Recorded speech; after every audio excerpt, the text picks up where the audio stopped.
படபடக்கும் முயல்.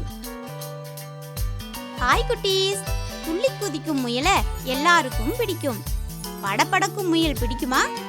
செய்து விளையாடலாமா? தேவையான பொருட்கள்: 8 சென்டிமீட்டர் அளவுள்ள ஒரு சதுரத்தாள். குழந்தைகளே, இங்க பாருங்க. முதல்ல ஒரு 8 சென்டிமீட்டர் அளவுள்ள ஒரு சதுரத்தாளை எடுத்துக்கலாம். அடுத்ததா அதனுடைய எதிரெதிர் முனைகளை மடித்து ஒரு பெரிய முக்கோணத்தை உருவாக்கிக்கங்க. பிறகு இந்த முக்கோணத்தையும் 2ஆக மடித்து இந்த மாதிரி ஒரு சிறிய முக்கோணமாக கொண்டு வந்துக்கங்க. குழந்தைகளே, இப்ப இத பார்த்தா உங்களுக்கு என்ன ஞாபகம் வருது? ஆமாம், மிக சரியா சொன்னீங்க. இது ஆங்கில எழுத்து V மாதிரி இருக்கு. அடுத்ததா இந்த முயலுக்கு காது பகுதிகளை தயார் செய்ய போறோம். பிறகு அதை சரியா மடிப்பதற்கு ஏதுவாக புள்ளிகளை இப்படி குறிச்சுக்கலாம். இப்ப இறுதியா முயலினுடைய கண் பகுதிகளை வரைஞ்சுக்கலாம்.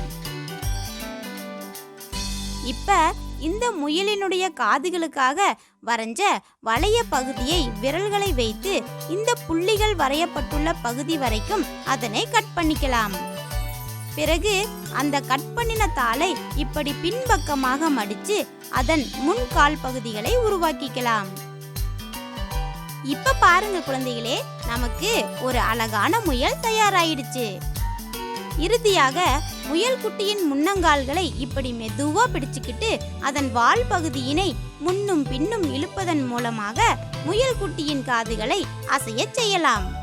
குழந்தைகளே, முயல் குட்டியை செய்து பார்க்க நீங்களும் ரெடி ஆயிட்டீங்களா?